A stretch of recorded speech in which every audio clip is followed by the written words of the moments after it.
পশ্চিমবঙ্গ রাজ্য সরকারি কর্মচারীদের ডিএ মেটাতে এবার মোটা টাকার ঋণ নিচ্ছে রাজ্য সরকার। পাশাপাশি এর আগেই আমরা খবর বানিয়েছিলাম যে ষষ্ঠ বেতন কমিশন নিয়ে ফের একটি মামলা হয়েছিল হাইকোর্টে, কলকাতা হাইকোর্টে। সেই ষষ্ঠ বেতন কমিশনে কিন্তু বিরাট জয় পেয়েছে রাজ্য সরকারি কর্মচারীরা এবং তাতে কিন্তু আরও চাপ বেড়েছে রাজ্য সরকারের।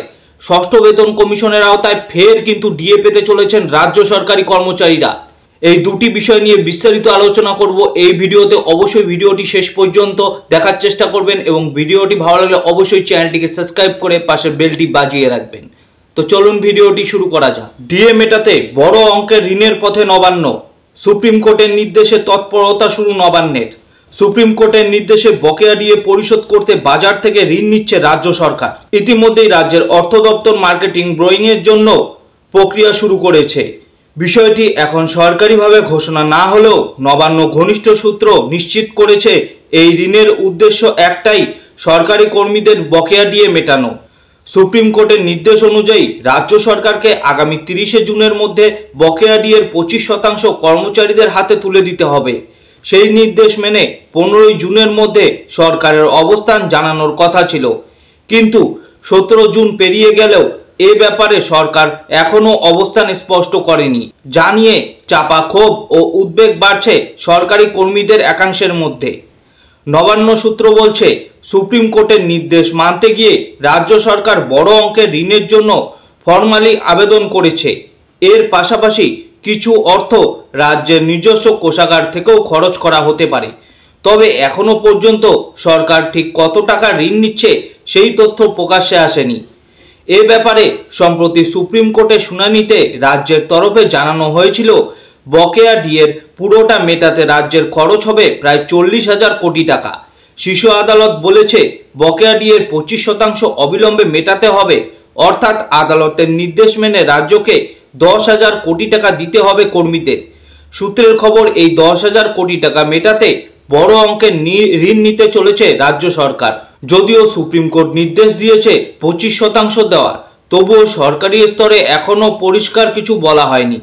ফলে প্রশ্ন উঠছে, পুরো 25% ডিএ দেওয়া হবে নাকি কোনো আংশিক পরিমাণ।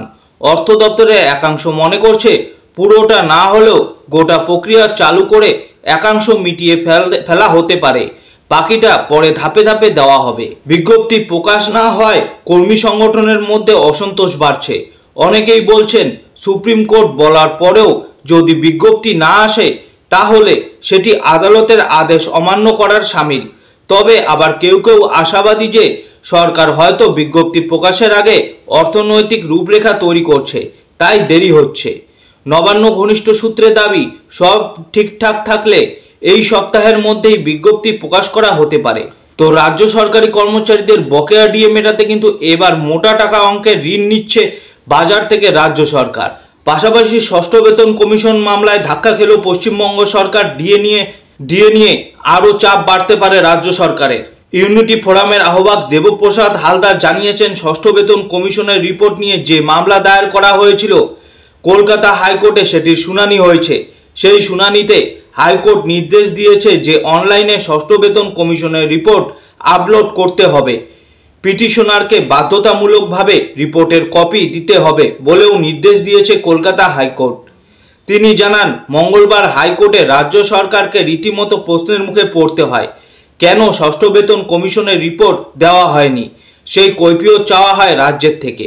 সেটার প্রেক্ষিতে রাজ্য সরকারের তরফে দাবি করা হয়, হাইকোর্টের নির্দেশ দিলেই ষষ্ঠ বেতন কমিশনের কপি প্রদান করা হবে। আর হাইকোর্টও রিপোর্ট পেশের নির্দেশ দিয়েছে। মামলার পরবর্তী শুনানির দিন ধার্য হয়েছে আগামী 1 জুলাই।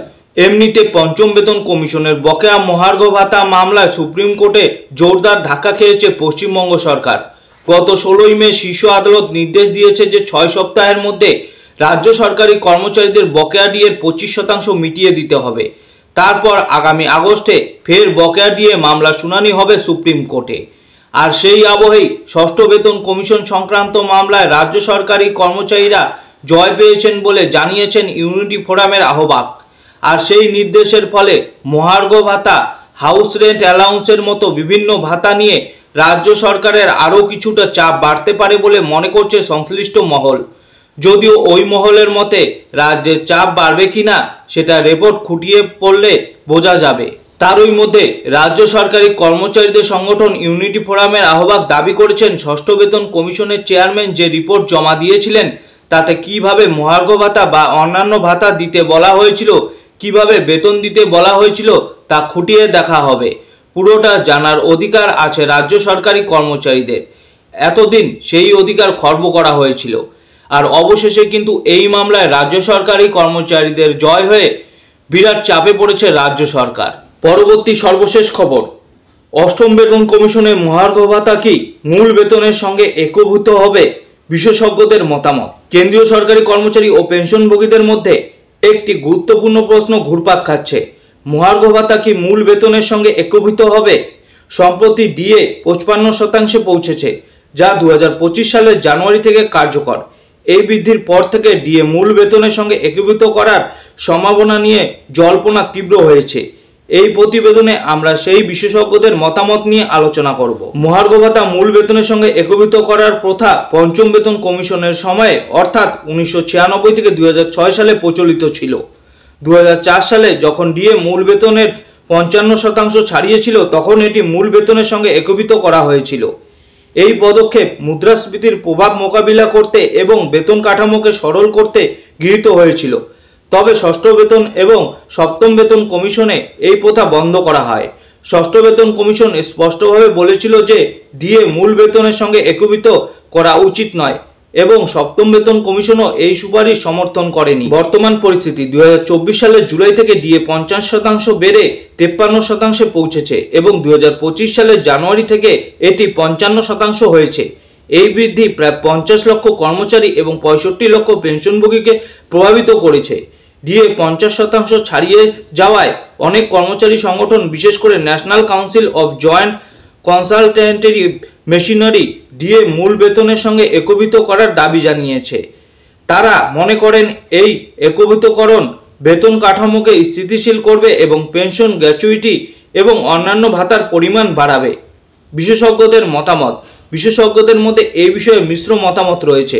বিশাল গেহরানা, সুপ্রিম কোর্টের অ্যাডভোকেট এবং করঞ্জওয়ালা অ্যান্ড কোং এর প্রিন্সিপাল অ্যাসোসিয়েট ইকোনমিক টাইমসকে বলেন, পঞ্চম বেতন কমিশনে ডিএ 50% ছাড়িয়ে গেলে এটি মূল বেতনের সঙ্গে একীভূত করা হয়েছিল।